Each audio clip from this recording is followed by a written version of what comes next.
성경 말씀 봉독하겠습니다.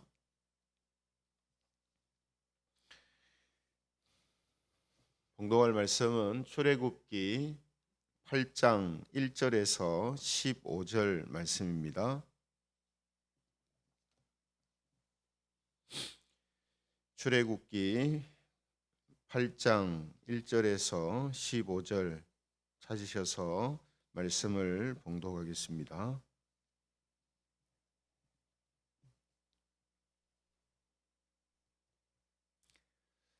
출애굽기 8장 1절에서 15절입니다. 1절부터 제가 봉독하겠습니다.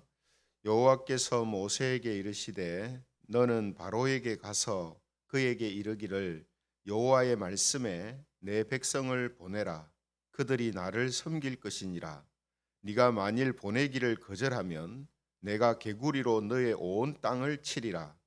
개구리가 나일강에서 무수히 생기고 올라와서 내 궁과 내 침실과 내 침상이와 내 신하의 집과 내 백성과 내 화덕과 내 떡 반죽 그릇에 들어갈 것이며 개구리가 너와 내 백성과 모든 신하에게 기어오르리라 하셨다 하라. 여호와께서 모세에게 이르시되 아론에게 명령하기를 내 지팡이를 잡고 내 팔을 강들과 운하들과 못 위에 펴서 개구리를 애굽 땅에 올라오게 하라 할지니라. 아론이 애굽 물들 위에 그의 손을 내밀매 개구리가 올라와서 애굽 땅에 덮이니 요술사들도 자기 요술대로 그와 같이 행하여 개구리가 애굽 땅에 올라오게 하였더라. 바로가 모세와 아론을 불러 이르되 여호와께 구하여 나와 내 백성에게서 개구리를 떠나게 하라. 내가 이 백성을 보내리니 그들이 여호와께 제사를 드릴 것이니라. 모세가 바로에게 이르되 내가 왕과 왕의 신하와 왕의 백성을 위하여 이 개구리를 왕과 왕궁에서 끊어 나일강에만 있도록 언제 강구하는 것이 좋을는지 내게 분부하소서. 그가 이르되 내일이니라. 모세가 이르되 왕의 말씀대로 하여 왕에게 우리 하나님 여호와와 같은 이가 없는 줄을 알게 하리니 개구리가 왕과 왕궁과 왕의 신하와 왕의 백성을 떠나서 나일강에만 있으리이다 하고 모세와 아론이 바로를 떠나 나가서 바로에게 내리신 개구리에 대하여 모세가 여호와께 간구하매 여호와께서 모세의 말대로 하시니 개구리가 집과 마당과 밭에서부터 나와서 죽은지라. 사람들이 모아 무더기로 쌓으니 땅에서 악취가 나더라. 같이 읽겠습니다. 그러나 바로가 숨을 쉴 수 있게 됨을 보았을 때에 그의 마음을 완강하게 하여 그들의 말을 듣지 아니하였으니 여호와께서 말씀하신 것과 같더라. 아멘. 오늘 이 시간에는 두 번째 개구리 재앙, 이런 제목을 가지고 하나님 말씀을 증거하겠습니다. 오늘 제 본문은요, 제목처럼 하나님께서 이집트 땅에 내린 10번째 재앙 중에 두 번째 재앙인 이 개구리 재앙입니다. 이 개구리 재앙 역시 모세가 지팡이를 잡은 팔을 나일강과 또 운하와 못을 향하여서 펴니까 엄청난 개구리들이 물에서 이제 육지로 올라오게 되죠. 아론도 역시 이러한 일들을 같이 동참해서 하게 됩니다. 그런데 이번에도 애굽의 요술사들이 비슷한 요술을 행했다 이렇게 되어 있죠. 하지만 이번에는 바로가 반응이 다릅니다. 첫 번째 피재앙 때에는 그냥 모른 척하고 지나갔었는데 두 번째 이 개구리 재앙에는 적극적으로 나서서 이 개구리 재앙이 없어지기를 이제 구하는 모습을 보이거든요. 왜 그런가 하면 첫 번째 피재앙은 자기가 직접적으로 뭐 해를 입는다든지 불편을 겪는다든지 하는 것이 크지 않았다는 거죠. 하지만 두 번째 이 개구리 재앙은 자기가 사는 곳에까지 온통 개구리들로 가득 찼기 때문에 엄청난 이제 불편을 이제 겪고 있었습니다. 그래서 이번에는 바로가 모세한테 여호와께 구하여서 이 개구리들을 떠나게 해주면 이스라엘 백성들을 보내주겠다, 이렇게 말하거든요. 그런데 그때 모세가 뭐라고 하냐면 언제 여호와께 구하면 좋겠냐라고 물어봅니다. 그때 바로가 내일 그렇게 해달라, 이렇게 이제 말하거든요. 10절에 보시면은 이제 그 내용이 나오는데요. 10절에 보면 그가 이르되 내일이니라. 모세가 이르되 왕의 말씀대로 하여 왕에게 우리 하나님 여호와와 같은 이가 없는 줄을 알게 하리니, 이렇게 돼 있습니다. 그러니까 왜 모세가 언제 개구리를 없앨까요? 그 시기와 때를 물어본 이유는 이 개구리가 그냥 우연히 없어지거나 뭐 자연적으로 없어지는 것이 아니고 하나님께서 이 개구리를 없애신다라는 것을 확실하게 보여주기 위해서입니다. 그래서 하나님이 어떤 분이신지, 또 하나님에게서 이 재앙이 지금 오고 있다는 사실을 분명하게 바로와 또 모든 이집트 땅에 보여주기 위해서 이 시기를 물은 거죠. 그런데 여기 이제 개구리 재앙도 보면요, 왜 하필 개구리일까? 그죠? 많은 뭐 이런 또 그 곤충이나 짐승들이나 동물들이 있는데 왜 이 개구리 재앙을 하나님께서 내리셨는가 하는 거죠. 그래서 이것도 첫 번째 이제 피재앙하고 마찬가지로요, 당시 이집트 사람들이 믿고 있었던 이 우상의 헛됨을 드러내고 하나님만이 유일하신 신이시다라는 사실을 나타내시려고 이렇게 하신 것입니다. 그래서 이집트 사람들은요, 당시에 이 풍요와 다산의 신으로 헤켓이라는 우상을 이제 믿었다고 하거든요. 근데 이 헤켓이라는 우상이 이 개구리 머리를 가진 여성으로 이 나일강에 있는 신이다, 이렇게 사람들에게 믿어지고 있었다라고 합니다. 그래서 이 개구리 모습을 한 이 신이 이집트 사람들이 믿고 있었던 신 중에 우상 중에 하나이기 때문에 하나님께서는 이 개구리를 올라오게 하셔서 이 수많은 개구리가 나타나심을 통해 또 떼죽음을 당하게 하시는 일을 통해서 이집트 땅에 있던 사람들이 믿었던 또 신이라고 생각했던 것이 헛것이구나, 헛된 것이구나 하는 사실을 하나님이 이제 드러내신 것이다라는 거죠. 이런 이제 배경, 이런 이유에서 이 개구리 재앙이 애굽 땅에 내린 것입니다. 하지만 개구리가 이제 물러가니까 바로의 마음도 이제 변하게 됩니다. 모세가 하나님께 구하여서 개구리를 다 물러가게 했는데 물러가게 하고 나니까 바로 마음이 변한 거예요. 그런데 그 바로의 마음이 변한 것을 성경이 어떻게 표현하는가 하면 15절에 보시면은 이렇게 표현을 합니다.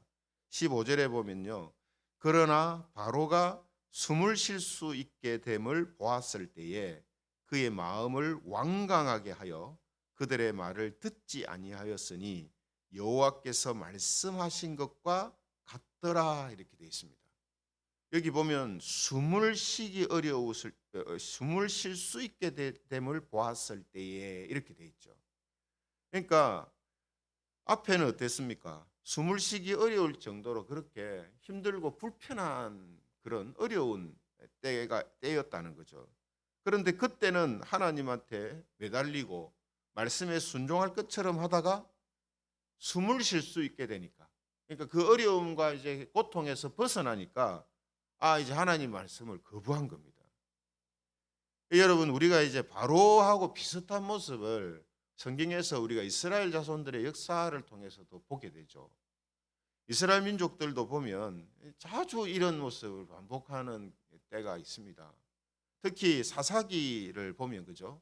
사사기 시대가 그런 시대 아닙니까? 이스라엘 민족이 이방 나라들한테 어려움을 당하게 되면 막 하나님한테 막 부르짖고 하나님 찾거든요. 그래서 하나님이 사사를 보내가지고 사사를 통해서 이스라엘 백성들을 구원해 주면 또 좀 있다가 이제 평안함이 이제 지속되면 어떻게 합니까? 말 그대로, 오늘 표현 그대로 숨을 쉴 수 있게 되면 또 배교를 하는 거예요. 하나님의 말씀을 듣지 않고 하나님 안 섬기고 우상 섬기고 하는 일들을 이스라엘 백성들도 했었다는 거거든요. 그래서 여러분 지금도 마찬가지 아닙니까? 지금도 종종 어렵고 힘들 때는 하나님 없이 못 살 것처럼 하나님께 막 매달리다가 편안해지면 하나님 없어도 살 것처럼 생각하고 행동하는 그런 모습들을 보여주는 사람들이 종종 있거든요. 오늘 이제 바로가 딱 전형적인 그런 모습이라는 거죠. 어렵고 고통스러울 때는 하나님 찾고 매달리다가 뭐든지 다 하겠습니다 이렇게 하다가, 그죠? 상황이 바뀌면 또 마음이 바뀐단 말이죠. 근데 이건 여러분 뭐 꼭 고통이 있고 어려움이 있고 하는 그런 경우만 아니라 우리가 이제 자주 이야기를 합니다만 우리 직분도 그렇죠. 직분을 받기 전에는 혹은 받을 때는 내가 뭐 진짜 내 인생을 하나님께 다 바치겠습니다. 내가 앞으로 뭐 이렇게 하겠습니다라고 해놓고도 직분을 받고 시간이 싹 지나면은 이제 그런 마음과 태도가 싹 없어지는 거예요. 이런 이제 모습들이 있거든요. 그래서 이런 제 바로와 같은 모습, 이런 모습은 바람직하지 않죠. 우리는 이런 모습을 가져서는 안 됩니다. 그래서 성경이 우리에게 권면을 할 때에 자주 사용하는 단어가 있거든요. 그게 뭡니까? 늘, 항상, 범사에, 쉬지 않고 이런 단어들을 자주 사용해요. 한결같으라 이 말이죠. 변함이 있어서는 안 된다 이 말이죠. 그래서 이런 단어들을 성도들의 생활을 이야기할 때 자주 사용합니다. 왜 그렇다고요?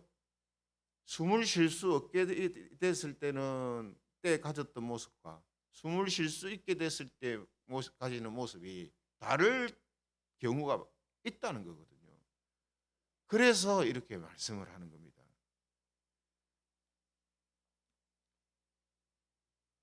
대표적으로 디모데후서 4장 2절에 보면 이런 말씀이 있습니다. 디모데후서 4장 2절 너는 말씀을 전파하라. 때를 얻든지 못 얻든지 항상 힘쓰라.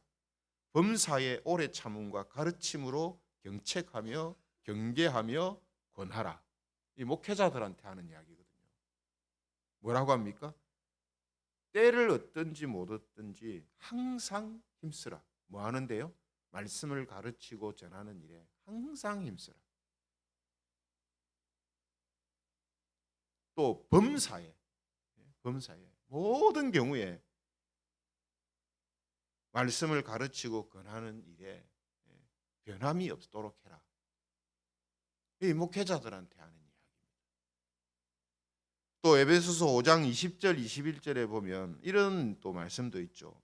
에베소서 5장 20절에서 21절 범사에 우리 주 예수 그리스도의 이름으로 항상 아버지 하나님께 감사하며 그리스도를 경외함으로 피차 복종하라. 범사에 하나님께 감사하고 항상 복종하는 삶을 살아가라. 말씀에 순종하는 삶을 살아가라. 언제요? 범사에. 다 이런 표현들이 뭡니까? 변함 없어야 된다. 변함이 없어야 된다. 나쁜 일에 안 좋은 것에 변함이 없어서는 안 되고요. 좋은 것에 있어서는 절대로 변함이 없어야 된다. 이걸 이야기하는 거잖아요. 그런데 오늘 이 바로는 급할 때는 하나님을 찾고 급한 일이 해결되니까 다시 하나님을 멀리하는 사람들의 전형적인 모습을 보여주고 있는 것입니다. 그래서 오늘 이제 큐티책, 내일 이제 본문이죠. 내일 큐티책 기도 코너에 보면 이런 이제 기도 내용이 적혀 있습니다.